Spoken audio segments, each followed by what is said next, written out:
Voilà, donc à l'instar des autres régions du Sénégal, la région de Kédougou a célébré aujourd'hui sous l'égide de M. le gouverneur de région et du maire de Kédougou et des autorités et députés la journée mondiale de l'environnement, qui est une journée phare de sensibilisation, une journée de mobilisation pour relever un défi environnemental. Et le défi de cette année-ci porte sur la restauration des écosystèmes. Kédougou regorge de potentialités énormes sur le plan environnemental et que ces ressources-là doivent être sauvegardées, ces ressources-là doivent être protégées et que ce n'est pas une question de l'État ni de la collectivité territoriale, mais c'est une question de citoyenneté, c'est une question de tout un chacun de nous, raison pour laquelle aujourd'hui on a mobilisé l'ensemble des acteurs de l'environnement autour de ce thème et donner un point de départ qui va aboutir très prochainement à un plan d'action au niveau local et au niveau régional pour une meilleure sensibilisation des populations sur les enjeux environnementaux de la région. On a parlé de la déforestation, on a parlé de la pollution, de la dégradation des terres, des sols, du fait de leur péage, du fait d'autres activités humaines, en tout cas qui polluent, qui dégrade cet écosystème de Kédougou. Donc je pense qu'aujourd'hui vous avez vu la mobilisation, ce qui laisse prévenir en tout cas un bel avenir pour cette belle région. Le défi est énorme à ce niveau. Voilà, là c'est un nouveau défi, un nouveau challenge pour nous, environnement et autres services techniques et les populations. Parce que le président de la République, dans le cadre de sa politique hydraulique, a doté de Kédougou de nouveaux systèmes d'approvisionnement en eau potable. Maintenant, c'est les eaux de surface qui sont traitées. Et ça, c'est une nouveauté. Je pense qu'à cette période, il n'y avait pas d'eau à Kédougou. Mais présentement, les robinets et autres coulent. Raison pour laquelle il faut que tout un chacun puisse mobiliser les populations pour comprendre l'enjeu qui est derrière. Et comprendre que maintenant, c'est les eaux de surface. Et que si on n'a pas une bonne gestion des déchets, si on n'a pas une bonne gestion des produits chimiques, si on n'a pas une bonne gestion des installations classées, à savoir les stations-service pour ce qui concerne les bouts de vidange, en ce qui concerne aussi les fosses septiques, les bouts de vidange, les bouts de lavage, les baies de lavage et autres là, pour qu'on va aller avec la mairie et autres initier des vastes programmes de sensibilisation envers ces différents acteurs, pour qu'on puisse vraiment plus prêter d'attention à la gestion des déchets et à la gestion et au stockage des produits chimiques au niveau de Kédougou. C'est pour moi un grand plaisir aujourd'hui d'être ici parmi vous pour le lancement de cette journée de l'environnement. Comme vous le savez, cette journée est importante. Elle a été prise pour sensibiliser d'abord, pour permettre d'abord la sensibilisation des populations vu la dégradation de l'environnement.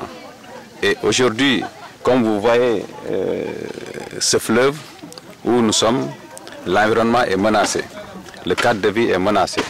Donc c'est pour cette région, moi je suis très content parce que le chef de service de l'environnement et les différents acteurs qui sont là présents, vraiment ont magnifié leur engagement, surtout à pérenniser ces actions, que ces actions ne se limitent pas uniquement à cette journée. Et j'ai pris l'engagement avec le chef de service de continuer, surtout la sensibilisation dans les quartiers, avec les comités de gestion de quartier et les différentes associations de protection de l'environnement. Et c'est pour cette région aussi, je remercie et je félicite Monsieur le gouverneur, représenté par son adjoint ici, qui connaît le gouverneur, M. Saher Ndao. Je peux dire qu'il a l'environnement dans le cœur. Il porte l'environnement dans le cœur. Et rien que hier, avec l'association des journalistes, nous étions à Thomas Sankara vraiment pour la sensibilisation et la protection de l'environnement. Donc je vous remercie tous, sans exception. Et je vous demande vraiment de continuer parce que le cadre de vie est important. Quand on le protège, on se protège nous-mêmes. Il est important et indispensable vraiment de protéger l'environnement. C'est ce que je tiens à dire à tout le monde. Ce n'est pas une affaire d'État, ce n'est pas une affaire de collectivité d'État, mais c'est une affaire de tout un chacun. Donc je vous remercie de votre aimable attention. Merci. Comme vous savez, hein, depuis que je suis arrivé à la tête de l'équipe municipale, l'environnement a été ma priorité.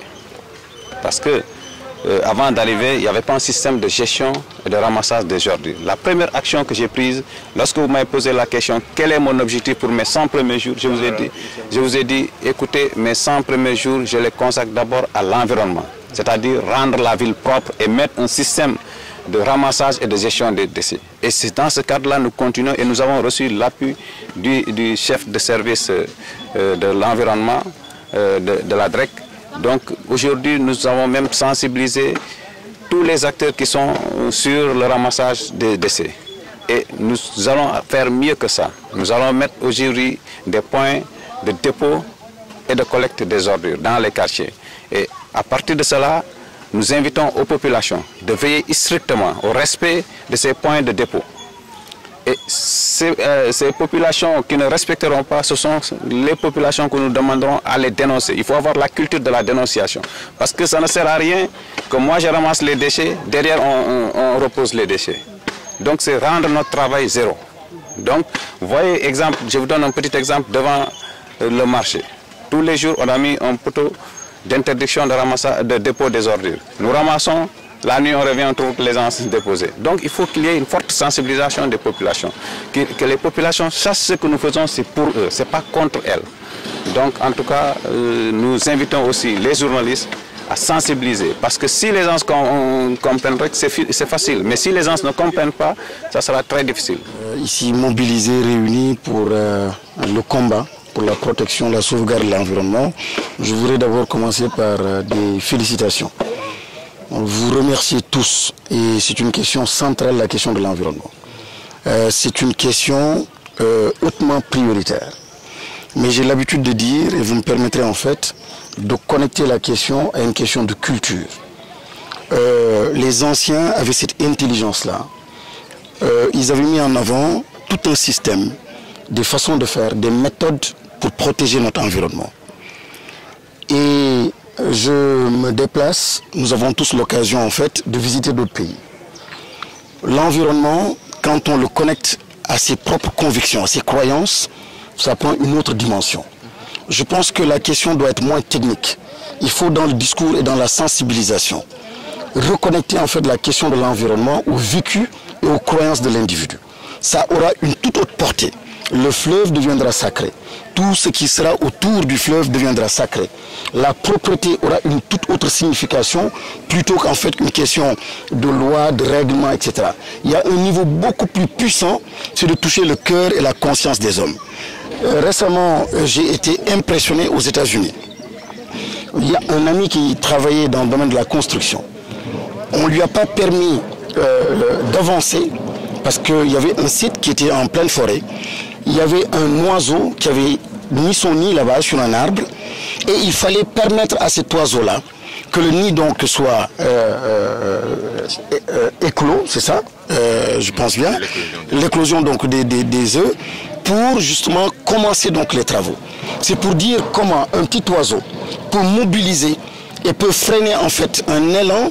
En fait, il y a la dimension économique, mais il y a cette dimension-là tellement importante dans un pays qui s'appelle États-Unis où il y a le capitalisme. C'est pour dire tout simplement l'intelligence et la connexion et l'importance en fait de cette question-là.